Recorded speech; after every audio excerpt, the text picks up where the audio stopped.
তো hello everyone, welcome back to another video. তো কথা বলবো আজকে কালকি 2898 এর এন্ডিং এক্সপ্লেনেশন নিয়ে।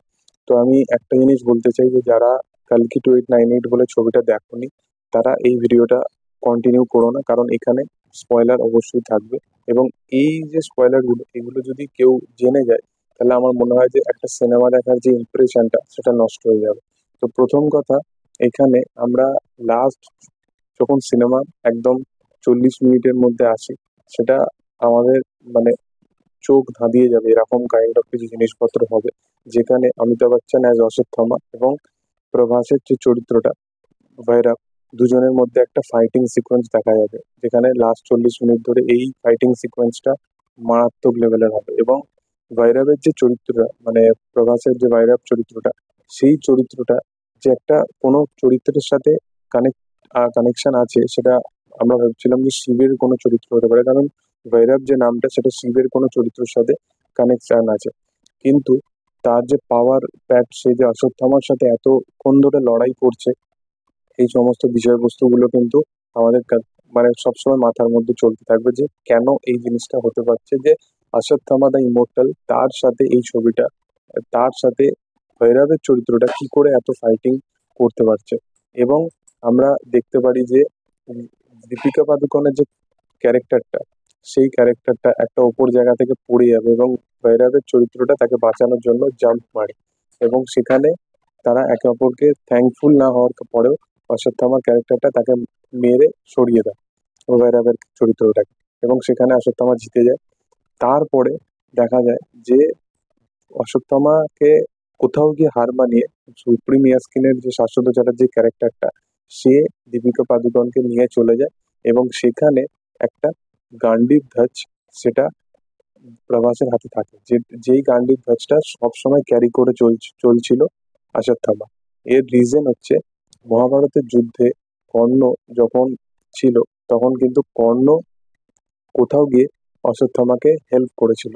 তো তাদের মধ্যে একটা বন্ধুত্ব আছে, তো সেই জন্য সেই যে ধ্বজটা সেটা সবসময় সে কর্ণর জন্য নিজের হাতে নিয়ে করতো, এবং দেখা যায় যে সেই লাঠিটা কোথাও গিয়ে প্রভাসের হাতে গিয়ে পড়বে এবং প্রভাস ছুঁড়বে, হবে।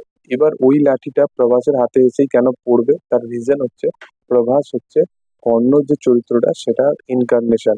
এবং কর্ণ এমন একজন মানুষ ছিল যার সাথে মহাভারতে সবসময় আনফেয়ারই হয়েছে প্রথম থেকে শেষ অবধি।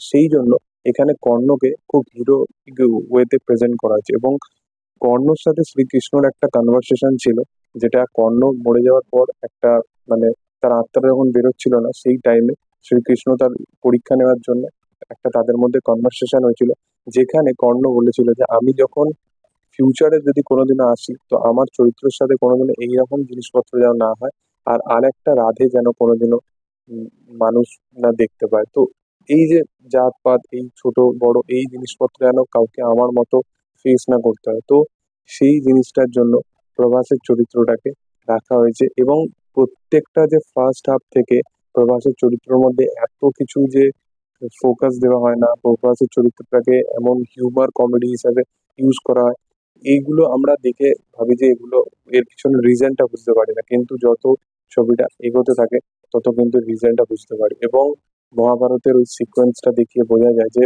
প্রভাস কর্ণ ছিল এবং অর্জুন হয়েছে দেবারকোন্ডা, বিজয় দেবারকোন্ডা।